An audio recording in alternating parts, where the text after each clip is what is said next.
Assalamu alaikum, hürmetli yurttaşlar. Videolarımız devam etedi.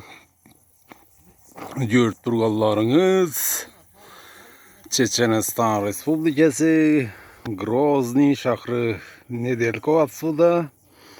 Ben durgan jayımdan uzak emas. 1-200 kilometre arayanda ortakla.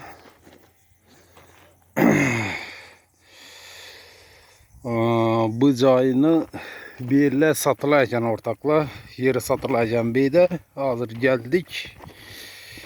Yine beyde bir danışımız Lomeli işleşip yürüyen yer alıp da 6 sotik 1.450.000 rubla ağam.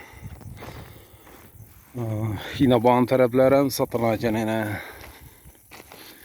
Arayan taraflarım gazam, vodoprotam gelip durganacağım beri. Yine beyde yol düşedi.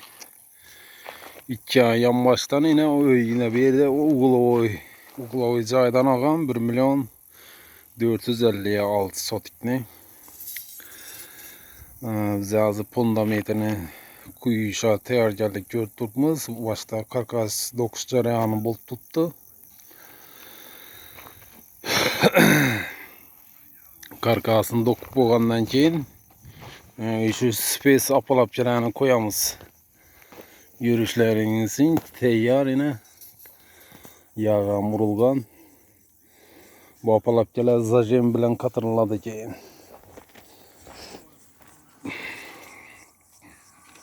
Almatur 21'lik rezmeri.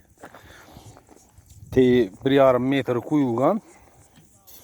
Bir de köp yağmur yağadı. Şunun için bize Özbeklerde kuymaydı bula. Yine padoş yatıp yine çukurlukta 1,5 metre düşünde nerede kazadılar. Daha kuyup çıkadılar.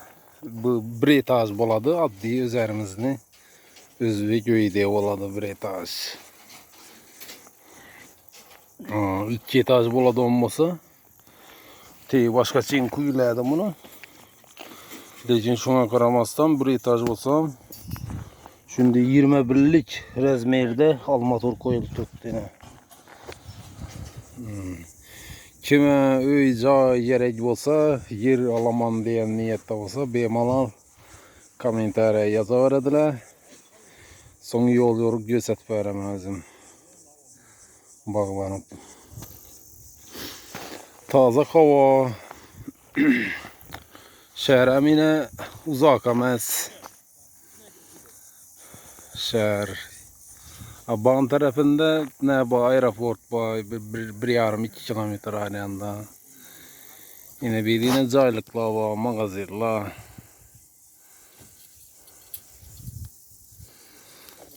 Свежий воздух, taze hava.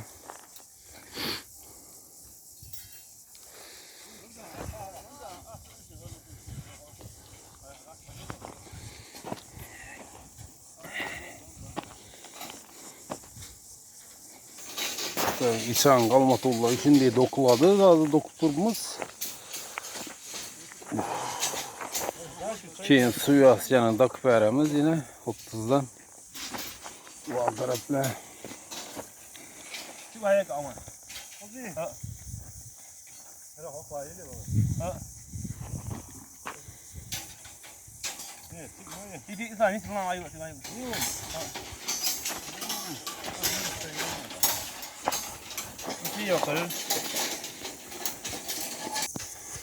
Kıyas yok adadı. Kıyas buluttan çıktı. Ortaklar videolarımız devam etedi.